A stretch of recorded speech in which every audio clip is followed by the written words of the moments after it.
तोपचांची का लड़का होता ना तो सीओ को लेके गजार में फेंक देता। सही बोल रहे हैं। ऐसा सीओ को बिल्कुल ना सरकार के सिस्टम में बैठने का अधिकार है, ना अंचल कार्यालय में बैठने का अधिकार है, कहीं अधिकार नहीं है। उनको झाड़ियों में रहने का अधिकार है, उसको जेल के सलाखों के पीछे रहने का अधिकार है। और आज हम ये कह रहे हैं, यही इसीलिए हम बार बार कह रहे हैं, बोल्ड सांसद चुनिए। कसम से बोल दे रहे हैं, अगर जयराम महतो गिरिडीह लोकसभा चुनाव जीता ना तो उसका प्रभाव रांची में दिखता, और चुनाव जीत जाते ना तो वो नगरी का सीओ का ये हिम्मत नहीं होता। हम चुनाव सांसद बनने के लिए मलाई खाने के लिए नहीं आए हैं। हम छात्रों, जो डरे समय छात्र हैं, उनको हिम्मत देने के लिए आए हैं। जिस दिन हम किसी सीट से चुनाव जीतेंगे, वहां वह छात्र चाहे किसान रहे, वो थाना में जाने के लिए डरेगा नहीं, वो बीडीओ के कार्यालय में जाने के लिए नहीं डरेगा। हम उनको निडर बनाने के लिए आए। अगर हमको चुनाव ठीक है तो फिर टाइगर विल लड़ेंगे, टाइगर विल रिप्लेस टाइगर। दर्शन रहा, चूक कहाँ लग रहा है कि हुआ? जीत का एक तरीके से दहलीज पर आकर जयराम कहाँ पिछड़ गए? हाँ बिल्कुल, हमें लगता है 60 से 70 हजार वोट अगर आ जाते तो हम लोग चुनाव को 10-15 हजार से जीत जाते हैं। और वही हम लोग का टारगेट था कि चुनाव को लगभग जीत की स्थिति में हम लोग आ जाएंगे। लेकिन हमें चूक रह गई कि हम लोगों ने राजनीति किया, बाकी लोगों ने कूटनीति और साजिश और षड्यंत्रों का सहयोग लिया, और हम लोग ऐसा कर नहीं पाए। जबकि चुनाव में राजनीति का पार्ट होता है कूटनीति, उसमें हम लोग विफल रहे। हमारे पास कूटनीति नहीं थे, कूटनीति को जानकार लोग नहीं थे, और अगर हम लोग जानकार भी थे तो कूटनीति का लेना उचित नहीं समझा। और सबसे महत्वपूर्ण जो विषय रहा वो ये रहा कि जो 10 दिन हमारा नुकसान हुआ, जिसमें हम अपने प्रत्याशियों के पक्ष में भी नहीं जा पाए, वो 10 दिन हम अपने लिए भी समय नहीं दे पाए। वो 10 दिन नुकसानदायक रहे। अगर उस 10 दिन हम ग्राउंड में होते, सभाओं में होते, नुक्कड़ सभाओं में होते, रैलियों में होते, रोड शो में होते, तो 50 से 70 हजार वोट फिर ऐड कर लेते। आप कह रहे थे कि भाई बूथ मैनेजमेंट को लेकर के भी आपने कई बार कहा कि भाई हमारे पास तो धनबल नहीं है, लेकिन अपने अपने से लोग हम देख रहे थे कि लगातार लगे रहे। एक जो हम आंकड़ा जुटा पाए कि भाई कहीं कहीं अल्पसंख्यकों का एक तरीके से उस तरीके का रुख देखने को नहीं मिला, जिस तरीके का सभा में लोग तब्दील होते दिखे। आपको लगता है बड़ा फैक्टर रहा अल्पसंख्यकों का? नो डाउट फैक्टर रहा, क्योंकि हम लोगों ने ये बात हमने कहा था, अपने प्रधान महासचिव हम लोग बैठे थे चुनाव के बाद, हमने एक ही चीज कहा था कि अगर आपका वोट परसेंटेज हम लोग की जीत हार को तय करने वाला है, इस त्रिकोणीय मुकाबला है। लेकिन खैर उनकी ओर से जो भी वोट आए, 2% आए, 3% आए, 4 आए, 5 आए, जो भी आए उनका हम सम्मान करते हैं, स्वागत करते हैं। एक नए लड़के पर अगर उस कौम के 2% लोगों ने भी विश्वास जताया है तो ये हमारे लिए सौभाग्य की बात है। हालांकि हम लोग भविष्य में प्रयास करेंगे कि वो मैक्सिमम हो। अभी आप जब समीक्षा कर रहे हैं गिरिडीह लोकसभा को लेकर विशेष तौर पर कर रहे हैं, लेकिन आपके जो अन्य प्रत्याशी हैं उनका भी जबरदस्त परफॉर्मेंस देखने को मिला। हजारीबाग में तकरीबन 1,57,000 के आसपास, 1,32,000 के आसपास रांची, और सबसे दिलचस्प बात तो एक कोडरमा में भी देखने को मिला, जहां प्रोफेसर जयप्रकाश वर्मा, एक बड़ा नाम है, विधायक भी रह चुके हैं, वो बड़ा फैमिली बैकग्राउंड रहता है, वो 4 नंबर पर चले गए, जबकि मनोज यादव तीसरे नंबर पर वहां पे दिखाई दिए। एक दिलचस्प बात यह भी है कि जितना वोट से सीता सोरेन तकरीबन 22,000 के आसपास वोट से आ रही है, 19,000 के आसपास आपके भी कैंडिडेट ने वोट लाया। तो उन लोगों के लिए क्या समीक्षा आप लोग कर रहे हैं लोकसभा के स्तर पर? तमाम हर जगह समीक्षाएं हो रही है, क्योंकि हम लोग को विधानसभा चुनाव लड़ना है। उसी वोट को हम लोग विधानसभा में आधार मानेंगे ना। आखिर हम लोग का हौसला बुलंद क्यों है गिरिडीह में? क्योंकि हम लोग 2 सीटों पर बढ़त है।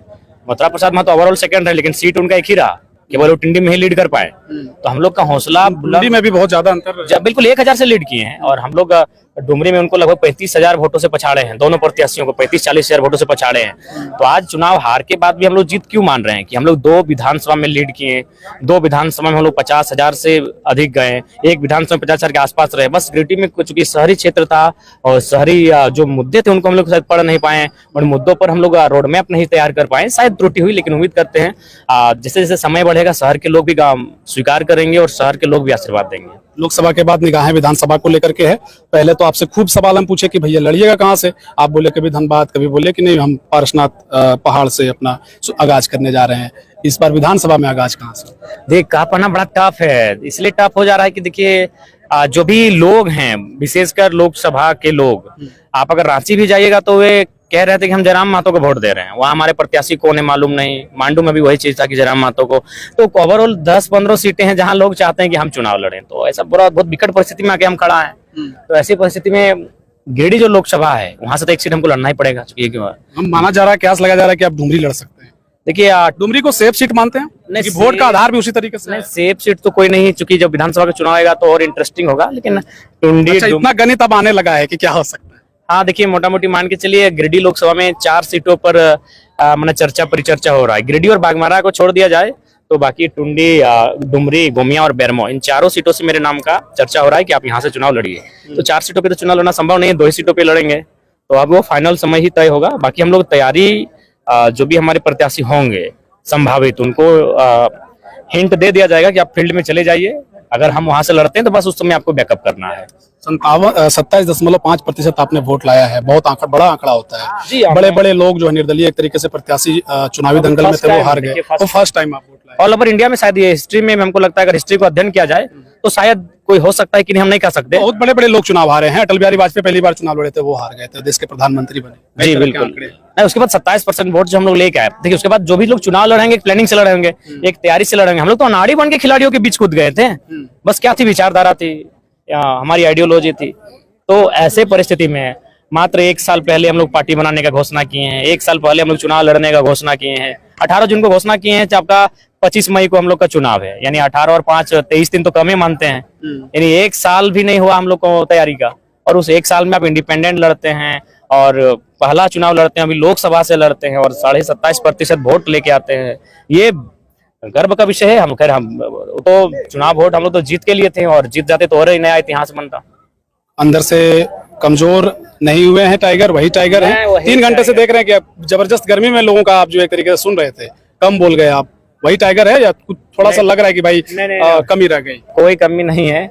और वो कहते हैं शेर जब 4 कदम पीछे आए तो ये ना समझना कि वो डर के मारे पीछे आ रहा है, इसका मतलब है वो अगली प्लानिंग के लिए पीछे आ रहा है, और अगली प्लानिंग विधानसभा का चुनाव है। एक सवाल ये कि जिस तरीके से आपने कहा कि भाई विधानसभा स्तर पर जो लोग हैं, जो पहले से ही आपके पार्टी या एक तरीके से आंदोलन में जुड़े रहे, वहां कहीं ना कहीं कठिन दौर होगा आपके लिए। 81 विधानसभा से आप लोगों को प्रत्याशी के तौर पर उतारेंगे, बड़ा टसन और एक तरीके से चुनौती होगा आपके लिए।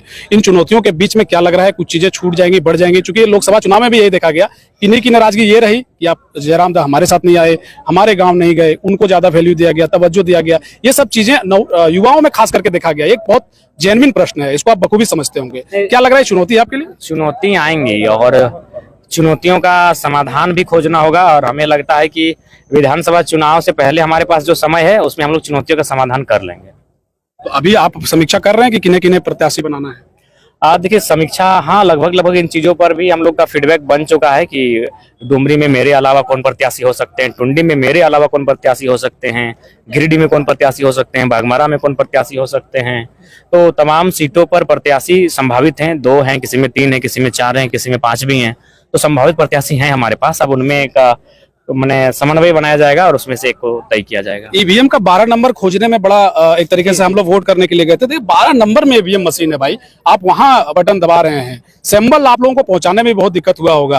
और आप चूंकि जब आप चुनाव लड़ेंगे, जाहिर सी बात है आपको एक सिंबल, चूंकि 27.5% आपने वोट लाया है, रजिस्ट्रेशन एक तरीके से जेल कैम का हुआ है, सिंबल का क्या एक तरीके से आधार है? क्या आप लोग के जो रणनीतिकार हैं या देख रहे हैं, 1 महीना में हम लोग का सिंबल और पार्टी का कंफर्मेशन रजिस्ट्रेशन हो जाएगा, और जो विधानसभा जब चुनाव लड़ेंगे तो हमारा सिंबल पहले से अलॉटमेंट रहेगा और हमें कोई असुविधा नहीं होगी। ऊपर में होगा, 5 में होगा, 6 में होगा, ये 12 नंबर सही बात है, कंफ्यूज हुआ है।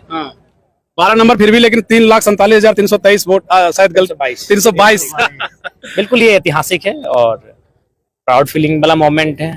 इसके लिए हम लोग एक्सपेक्ट किए थे, उम्मीद भी किए थे कि हमारा वोट। आपके विपक्ष में आपको जानकारी एक आपको बताना चाहते हैं कि आपके जो विपक्ष के लोग हैं, चाहे जेएमएम के हों, आजसू के हों, भाजपा के हों, उनके दिमाग में खटक गया कि भाई जयराम इतना नहीं सोचे थे कि भाई इतना वोट ला सकता है।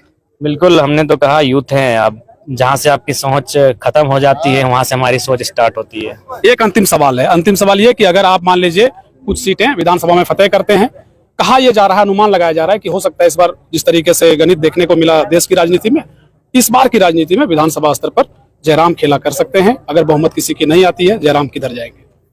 देखिए, ये भी जो राज्य की आइडियोलॉजी को सूट करेगा, जो राज्य की जनता का समन्वय को स्थापित करने में सक्षम होंगे, उसके बाद एक रायशुमारी ली जाएगी, उस रायशुमारी के बाद ही हम लोग तय कर पाएंगे। जयराम जी, आज एक पेपर कटिंग में चल रहा है कि बीजेपी आपसे गठबंधन करेगी। देखिए, ये बहुत सारी बातें अभी आएंगी, सुर्खियों में अभी नाम बना हुआ है जयराम माथुर, हकदार हैं हम लोग। और मैं चाहूंगा तमाम मीडिया बंधुओं का धन्यवाद कि वे हमें तरहीज दे रहे हैं, और साथ ही साथ वे जो हमारा मनोबल बढ़ा है उसके लिए आभार, और बिल्कुल बढ़ाना चाहिए। लोकतंत्र की, चूंकि मीडिया है लोकतंत्र का चौथा स्तंभ है, और हमने लोकतंत्र की खूबसूरती को प्रेजेंट किया है। बिना धनबल के हम लोग चुनाव लड़े हैं, तो आज हमें अगर अप्रिशिएट नहीं किया जाएगा तो फिर भविष्य में शायद ही कोई ऐसा युवा आएगा जो लोकतंत्र की मर्यादाओं को मान रखेगा। भले लोग चुनाव जो भी जीत रहे हैं, लेकिन सबको मालूम है कि एक एक लोकसभा में करोड़ों का इन्वेस्ट किया जा रहा है, ये लोकतंत्र के लिए शुभ संकेत नहीं है। इसी कारण आज मंत्री भ्रष्ट होते, इसी कारण विधायक सांसद भ्रष्ट होते, इसी कारण वो जनता से कट जाते हैं, क्योंकि वो पैसा लगा के चुनाव लड़ते हैं। अतः लोकतंत्र का चौथा स्तंभ जो हमें प्रेरित कर रहा है, इसके लिए हम उनका आभार और साथ ही साथ उनसे निवेदन है हमें प्रेरित किया जाए, क्योंकि हम लोग लोकतंत्र की खूबसूरती को प्रेजेंट किए हैं। तो प्रेरित करने के लिए कोई पार्टी से ऑफर जरूर आया होगा, इतना वोट लेके जयराम आए हैं, मतलब एक तरीके से कहर है। शुरू नहीं हुआ अभी अभी क्या अभी तक किसी पार्टी से हमें कोई संबंध नहीं हुआ है, लेकिन उम्मीद है कि जैसे ही देश की राजनीति शांत होगी, तो हो गई कल। मंत्रिमंडल का शपथ वपथ सब हो जाएगा, उसके बाद हमें विश्वास है कि जो भी राजनीतिक दल हैं जो राज्य में सक्रिय हैं उनकी ओर से प्रस्ताव आएंगे। एक अंतिम संदेश के तौर पर क्या देंगे देश की राजनीति के लिए, चूंकि गठबंधन पर इस बार सरकार बनी है,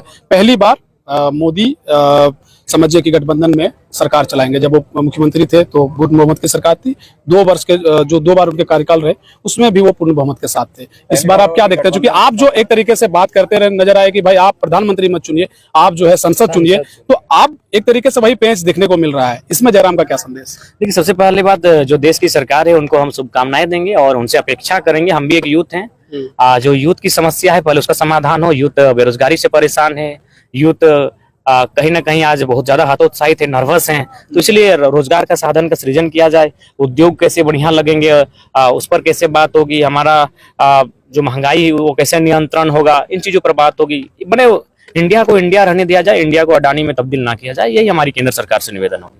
जयराम जी, जैसे डुमरी में देखा जाए, डुमरी विधानसभा की तो देखेंगे तो प्राकृतिक रूप से जो यहाँ पे टाइगर जगन्नाथ महतो जी थे, वो भी टाइगर के नाम से जाने जाते थे, और आप भी अभी वर्तमान में ट्रांसफर हो पाया, अब आपका उदय है, तो और आपने अभी कहा कि जनता मुझे जहां से चाहेगी हम चुनाव लड़ेंगे, तो 90,000 जनता तो कह दी है कि डुमरी से हमने प्यार दिया है।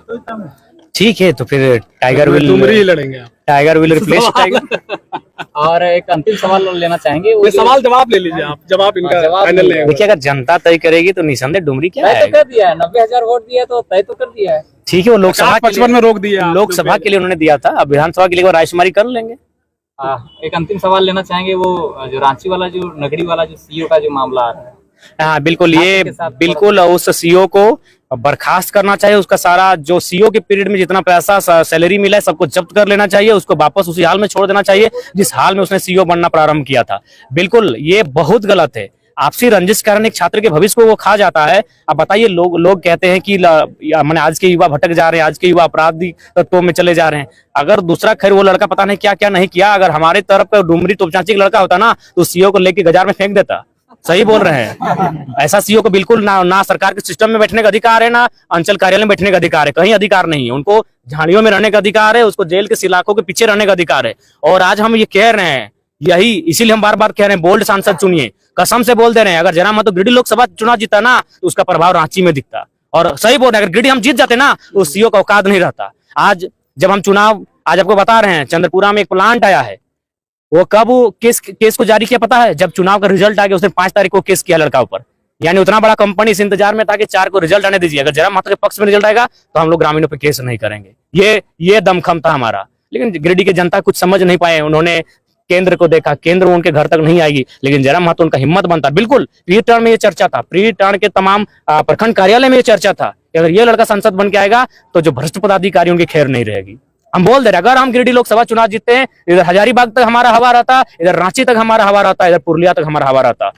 हवा देखा जाए तो आप पूरे झारखंड को रिप्रेजेंट करते हैं, तो कहीं ना कहीं अगर वहाँ का भी मामला आया है तो कहीं ना कहीं आप भी बिल्कुल संज्ञान में लेंगे। हम सुबह से खोज रहे हैं, हम लगातार हम रांची के साथियों से संपर्क कर रहे हैं। जैसे सीईओ का नंबर लगे क्लास तो जरूरी लगाएंगे।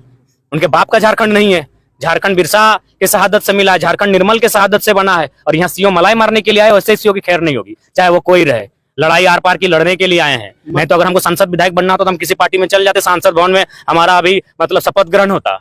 हम आए हैं झारखंड के लोगों के जो डर है उस डर को बदलने के लिए, और लिख दिए जिस दिन हम लोग चुनाव जीतेंगे ऐसे भ्रष्टाचारी लोगों का कहीं जगह नहीं होगा, झाड़ियों के पीछे होंगे वो। मतगणना केंद्र के दिन, जिस दिन मतगणना हो रही थी, मतगणना जिस दिन हो रही थी, उस दिन आपके जो समर्थक थे, कहा गया कि जयराम के समर्थक जो है, देखिए सबसे पहला बात, देखिए वहां पहला बात, हम शुरू सुबह से लेके शाम तक हम अंदर थे।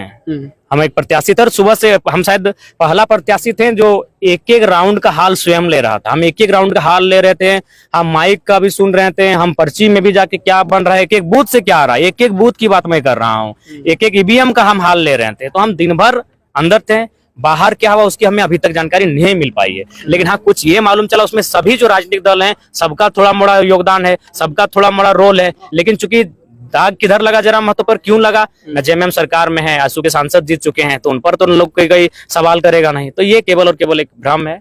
जो भी त्रुटियां हुई उनमें कहीं ना कहीं कुछ दुविधा जो हुआ था, उसके लिए जो वहाँ सभी लोग जिम्मेवार हैं, जो नैतिक जिम्मेवारी उनको भी लेनी चाहिए। हालांकि हम लोग प्रयास करेंगे भविष्य में ऐसा ना हो।